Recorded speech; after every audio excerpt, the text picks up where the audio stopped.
cuando me dirigía a visitar a mi madre en el pueblo de San Rafael, en medio de la noche y bajo la luz de la luna, vi a un hombre a mitad de la carretera con una apariencia descuidada, que vestía una camisa arremangada hecha jirones, tenía guantes de malla metálica y botas que parecían pesadas.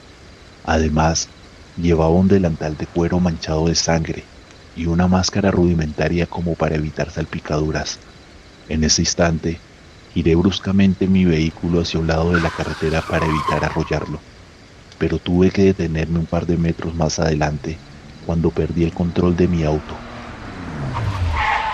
Asustada, me bajé del vehículo y como si no fuera suficiente con el miedo que sentía, al levantar mi cabeza, mi corazón se aceleró cuando vi que el hombre venía corriendo rápidamente hacia mí con un cuchillo en su mano. Su piel pálida y apariencia aterradora reflejaban su naturaleza macabra. Traté de correr, pero el sujeto no tardó en alcanzarme, y lo primero que sentí fue el frío del cuchillo en mi garganta. Seguramente perdí el conocimiento en ese momento, porque recuerdo que después de eso, abrí mis ojos y vi que todo a mi alrededor estaba al revés y hacía mucho frío. En ese momento no entendía lo que estaba pasando. Creía que era un sueño.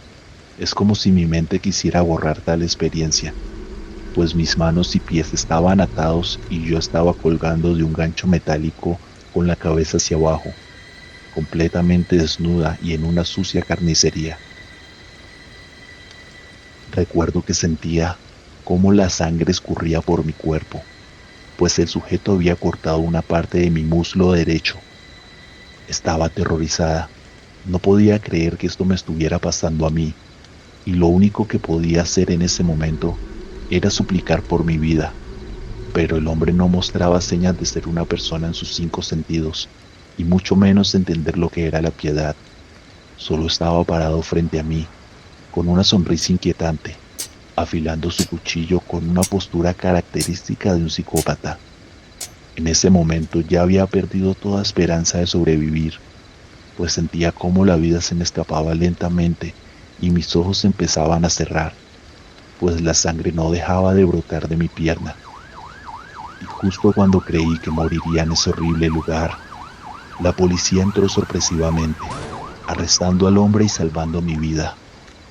Tiempo después supe que el hombre había asesinado a más de 10 personas en el mismo mes y había sido internado en el Sanatorio San Rafael, pero luego escaparía justo antes del cierre del edificio en 1970 por no cumplir con las normas que se requerían en un centro psiquiátrico. Aunque al día de hoy aún tengo pesadillas de aquella noche, no dejo de sentirme afortunada de haber sobrevivido al carnicero de San Rafael